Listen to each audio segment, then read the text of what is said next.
大家好，我是中心神经诊所耳鼻喉科林伟杰医师。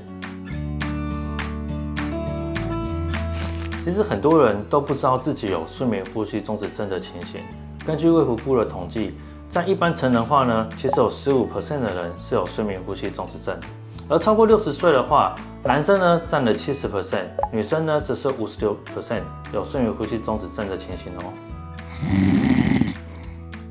很多人认为只有打呼才算是睡眠呼吸中止症，但其实睡眠呼吸中止症影响的范围很广，因为它会造成缺氧，所以其实呢，我们有些白天症状也是属于睡眠呼吸中止症哦。比方说白天如果你有想睡觉、头痛、口干、精神不集中，引发一些高血压、心血管问题等等，或是其实晚上呢有其他的症状，比方说你会有些浅眠睡不好，或是说你的另外一半发现你睡到一半有呼吸暂停，或是你睡到一半居然会呛到喘起来的话，这些其实都是属于睡眠呼吸中止症。睡眠呼吸中止症其实因为缺氧会造成全身很多的疾病，比方说缺氧如果是到我们的心血管的话呢，其实它会造成我们的高血压，而如果是脑血管呢，除了会有脑中风，也会让我们的记忆力下降，而其实它会增加我们的代谢的问题，就是糖尿病等等都会有产生。而如果是男性的话呢，甚至还会有性功能障碍。而在小朋友身上呢，会产生哪些的影响？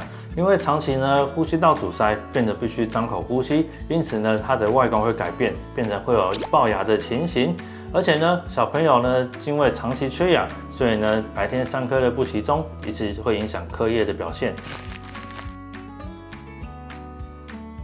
当我们本身有鼻中隔弯曲，或是我们下鼻甲肥厚，所以当气流进到我们鼻孔，其实就会有不顺的情形。第二个关卡呢，就是我们的上颚跟扁桃腺。在我们的口音的部分呢，如果说我们的扁桃腺过于肥大，我们的悬雍垂过于长，当我们气流进到我们的口咽的时候，它的就会受到阻塞，过不去。而我们的悬雍垂过长的话呢，在呼吸时候呢，它会产生震胀乱流，这也是呼声最主要的来源。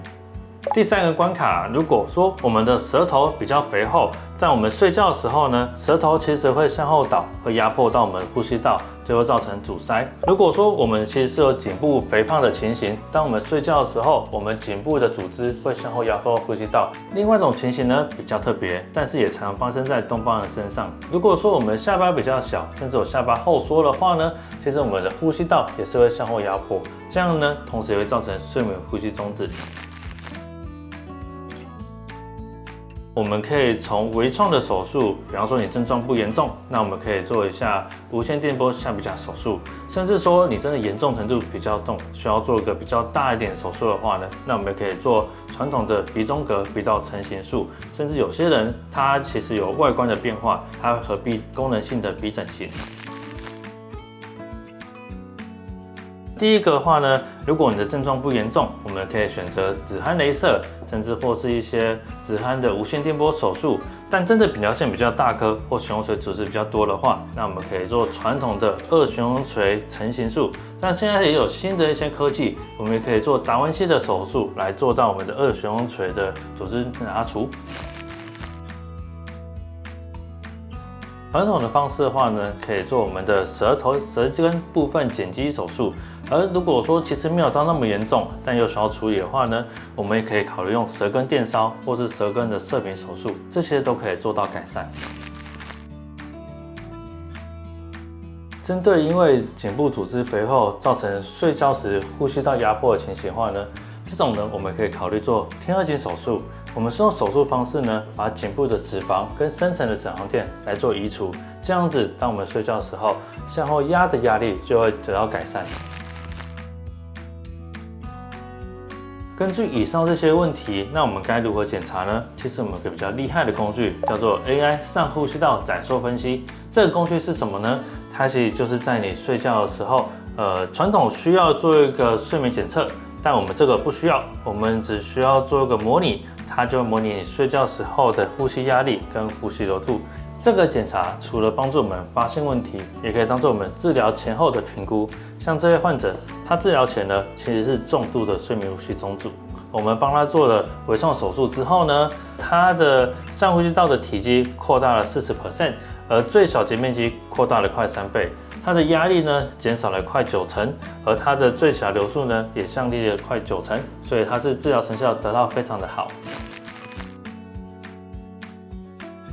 那我们这个 AI 检测跟传统检测差异在哪里呢？传统检测呢，需要身上贴非常多的导剂，而且需要在医院睡一个晚上。而其实，在医院睡觉的时候呢，因为毕竟是一个陌生的环境，其实第一就是你不太容易睡着。第二，其实当你在翻身所翻的时候，有时候身上导剂一掉等等的话，这样就会影响你的判读的结果。而我们这个 AI 检测呢，它只需要5分钟，照个电脑断层，然后我们就可以上传到我们的云端，然后做我们的 AI 运算，就可以模拟出你的结果，还可以知道你阻塞的位置。这是传统的睡眠检查无法做到的境界。如果你有呼吸相关的问题，或是你有睡眠呼吸中止症，都欢迎你来找我，我来帮你处理。我是中心晨间诊所林伟杰医师，有什么问题都欢迎来询问哦。